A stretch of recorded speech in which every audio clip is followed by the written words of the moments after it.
देखो बच्चे, आज हम लोग कुछ गणित के महत्वपूर्ण विषयों को जानने की कोशिश करेंगे।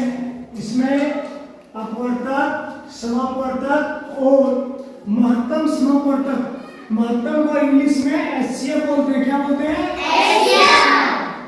एचसीएफ का हो गया हाईएस्ट कॉमन फैक्टर। तो इसको लोग जानेंगे अपवर्तक किसे कहते हैं, फैक्टर किसे कहते हैं। किसी दी गई संख्या को जिस संख्या से पूरी विभाजित किया जा सके वे सभी संख्याएं दी गई संख्या के अपवर्तक कहलाती है।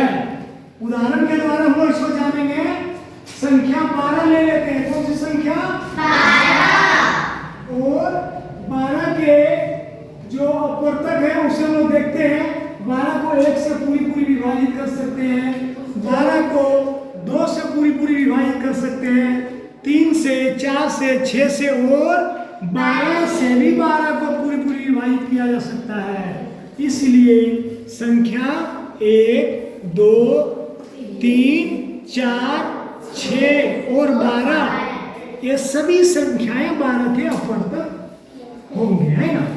यहाँ देख लीजिए, संख्या दी गई है और इन संख्याओं को जिन संख्याओं से पूरी विभाजित कर सकते हैं उस संख्या को हम लोगों ने यहाँ टेबल में लिखा है, शायरी में बना रखा है। तो 32 को 1, 2, 4, 8, 16 और 32 से भी भाग कर सकते हैं, ठीक है। पूरी विभाजित कर सकते हैं। इसी प्रकार 36 को 1, 2, 3, 4, 6, 9, 12, 18 और 36 से विभाजित कर सकते हैं, ठीक है। तो इस प्रकार हम लोग देखते हैं कि जो टेबल में संख्या दी गई है, इन संख्याओं में सम मतलब बराबर या फिर साव मीन्स कॉमन अपवर्तक कौन कौन से हो, देखिए मैचिंग कीजिए।